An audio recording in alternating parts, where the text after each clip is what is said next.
बिस्मिल्लाहिर्रहमानिर्रहीम। अस्सलाम वालेकुम स्टूडेंट्स, कैसे हैं आप सब। उम्मीद करती हूँ कि आप सब बखैर व आफियत होंगे, खुश व खुर्रम होंगे।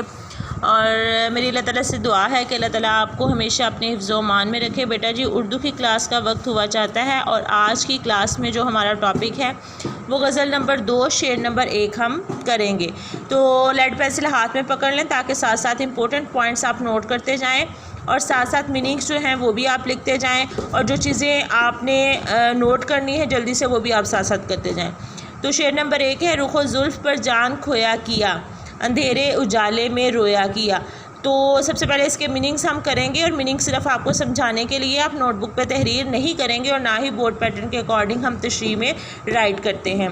सिर्फ इसलिए ज़रूरी है ताकि आप तशरीह आसानी के साथ कर सकें, इसलिए माइंड में ज़हन नशीन करने ज़रूरी हैं। रुख का मतलब है चेहरा, जुल्फ़ का मतलब बाल, जान खोया किया यानी जान कुर्बान किया, अंधेरे को कहते तारीकी, उजाले यानी रोशनी, दिन के बाद जो रोशनी नमूदार होती है, रोया किया यानी रोता रहा। अब ये शेर नंबर 1 के अल्फाज मायनी है। इसके बाद आपने जब तशरीह स्टार्ट करनी है तो बोर्ड पैटर्न के अकॉर्डिंग जो तरीका मैंने आपको बताया उसमें सबसे पहले सिनफ़े सुख़न लिखेंगे हम जो गज़ल है, उसके बाद हम शायर का नाम लिखेंगे ख्वाजा हैदर अली आतिश।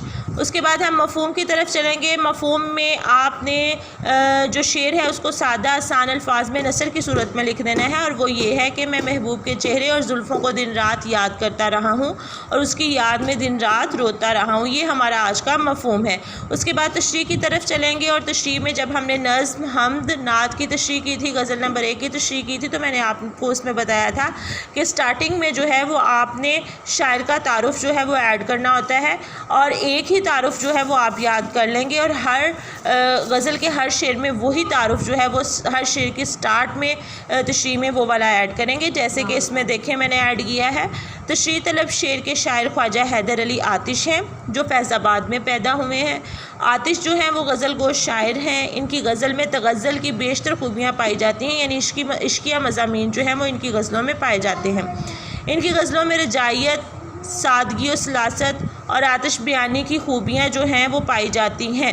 ये मुख्तसर तारुफ़ है जो गज़ल नंबर 2 के हर शेर की तशरीह करने से पहले स्टार्ट में आप ये 3 से 4 जो जुमले हैं वो आप ऐड करेंगे और ये 3 से 4 जुमले जब आप ऐड करेंगे 2 to 3 लाइन्स आपकी वैसे ही जो है वो हो जाएंगी। उसके बाद हमने तशरीह की तरफ आ जाना है। सबसे पहले मिसरे की तशरीह करेंगे और गज़ल के इस शेर के पहले मिसरे में ख्वाजा हैदर अली आतिश जो है वो महबूब के हुस्न व जमाल को बयान कर रहे हैं और उनके हुस्न व जमाल को बयान करते हुए कहते हैं कि उनकी जो तसव्वुराती दुनिया है जिसमें महबूब के तसव्वुर रुनाई और जमाल से आबाद है और वो क्या आबाद है, उनकी तसव्वुराती दुनिया आबाद है और जो रुखे यार है वो दिन रात शायर के गिर्द घूमता रहता है और महबूब की जुल्फ़ें उनके दिल को असीर किए रखती हैं।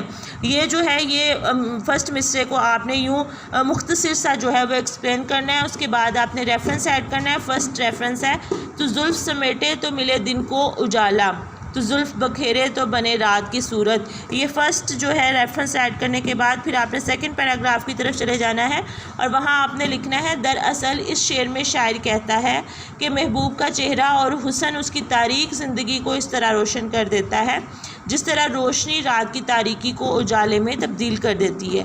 अच्छा जी, झूठी मोहब्बत का दावा तो सभी करते हैं मगर इसके रास्ते में पेश आने वाली मुश्किलात को जो बर्दाश्त करना है। यहाँ लिखने के बाद मैंने आगे डॉट लगाए हैं। उसके बाद वाला जो मटेरियल है वो मैं आपको ख़ुद डिलीवर करूँगी, उसे आप गौर से सुनेंगे और जो है उसे फिर बाद में आप आसान और सादा जुमलों में अपनी वर्डिंग में लिखेंगे। अच्छा जी, अब इसके बाद ये है कि वो तकालीफ़ जो है उनको बर्दाश्त करना मुश्किल काम है और वो हर किसी के बस की बात नहीं होती। जब दिल और जिगर बेताब हो जाते हैं और हिजर की रातें तवील हो जाती हैं तो फिर जो हैं वो हर वक्त इंसान जो है वो दुख, दर्द और अलम में रहता है। इसी तरह आतिश के जो शब व रोज़ हैं, जो दिन रातें हैं, वो भी इन्हीं हालात में गुज़र रही हैं और वो कहते हैं कि इसके बाद आपने उनके हसीन महबूब के हसीन चेहरे और उसके स्याह जुल्फ़ों के बारे में बात करनी है और उसके बाद आपने लिखना है कि दिन हो या रात हो, आहोज़ारी और रोना धोना जो है वो शायर का मुकद्दर बन चुका है और यानी उसे किसी किस्म का कोई सुकून या चैन जो है वो बिल्कुल भी नहीं मिल रहा, बल्कि उनका सुकून और चैन जो है वो हर शय बर्बाद हो गई है और हर वक्त का रोना जो है वो उनका मुकद्दर बन चुका है। उनका कहना है कि काश मैंने उसको ना देखा होता तो मेरी आज ये हालत ना होती। اچھا، یعنی کہ ان کا یہ کہنا ہے کہ اس کے حسین چہرے کی روشنی اور سیاہ زلفوں کا اسیر ہو کر بے پناہ مشکلات اور مصائب میں مبتلا نہ ہوتا اگر میں نے اس کا دیدار نہ کیا ہوتا یا وہ میرے سامنے نہ ہوتا۔ گویا یہ سب کچھ جو بھی ہے غم، دکھ، درد، وہ محبوب کے چہرے اور سیاہ زلفوں کا اسیر ہونے کی وجہ سے ہوا ہے، اور یہ ساری آہوزاری، غم اور دکھ جو ہے اور رونا دھونا جو ہے جو شاعر کا مقدر بنا ہے، وہ صرف اور صرف اس کی وجہ سے ہے کہ ان کا جو سامنا ہے وہ اپنے محبوب سے ہوا ہے، اور اس کے بعد ہر چیز جو ہے بیٹا جی وہ ان کی تباہ و برباد ہو کر رہ گئی ہے۔ یہ آپ نے سیکنڈ پیراگراف جب تشریح کا کرنا ہے تو اس کے بعد پھر آپ نے ایک اور ریفرنس ایڈ کرنا ہے جو کہ باقی احمد پوری کا ہے۔